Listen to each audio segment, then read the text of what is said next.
Chapter 11. An Endless Diamond Sky. It was close to midnight. Carlos and Jane sat at the edge of the tourney field near the goalpost, a plastic trophy between them.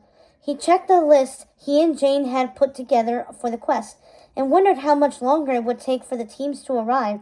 He was starting to get a little hungry. "Don't worry, they'll be here soon. It's not an impossible quest," said Jane with a reassuring smile. They had spent months talking to all the respective parties, negotiating use of locations, and making sure everyone was in on the joke, while keeping things secret from the school administration. Jane had sent long letters to every prince and princess in the kingdom, begging them for access to their treasures, reminding them of their own glory years at Oridon Prep, while Carlos had been the one to keep track of the number of teams playing and make sure that there were enough objects for everyone to collect. He looked down at the list again. Collect a shard from Cinderella's glass slipper, pluck a flower from Aurora's rose garden, cut off a lock of Rapunzel's hair, steal a banana from Turk, bring back one of Raja's collars. Jasmine's tiger had quite a collection. Pick an apple from Snow White's orchard. Take a slice of birthday cake from Mad Hatter's tea party. Grab a thingamabob from Ariel's collection. Bake a beignet using Princess Tiana's recipe. Kiss a prince. Hum, Be Our Guest when you get to the finish line. "I think I hear something. They're here," said Jane excitedly. She stood up and craned her neck. Mal and Ben burst out of Ben's carriage. Mal was holding up a fork while Ben was balancing a plate of beignets in one hand and carrying his backpack in the other. The two of them were humming loudly to the tune of Be Our Guests. At the same time, Evie and Doug raced to the goalpost from the other side. Evie was holding up a rose while Doug held a satchel of scavenger hunt objects.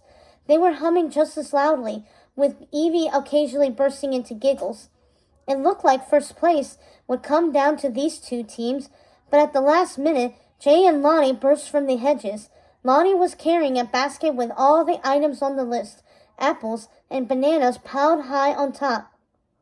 All the teams reached the goal line at the same moment, and Mal noticed Evie and Lonnie bolting toward Ben, which reminded her that she too needed to fulfill the second-to-last item in front of the judges, kiss a prince. All three girls hurriedly leaned in to kiss Ben, on the cheek almost on the same time. Almost, that is, because Mal kissed him first. "We win!" said Mal, cheering. "Yay, us!" Carlos shook his head. "Nope, you all lose." "What?" they chorused. Mal did a double take. Evie looked affronted, and Lonnie frowned and looked as if she were about to go into battle. But Jane only laughed and motioned to Chad, who was right behind them. Chad was kissing his own hand. "Done," he crowed.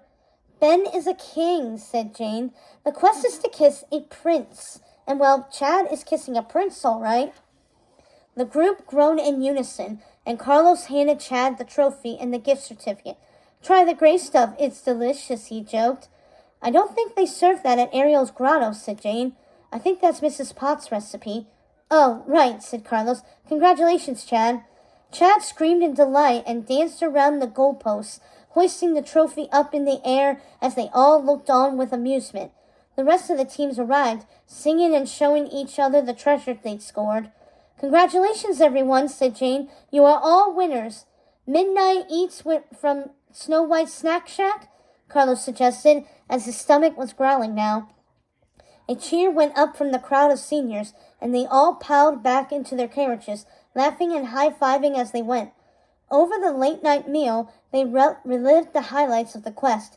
Evie and Doug showed off the scratches on their arms from the thorns from the rose garden, while Jay and Lonnie laughed about how loudly Jay screamed when Raja caught him sneaking away with one of the tiger's jeweled collars.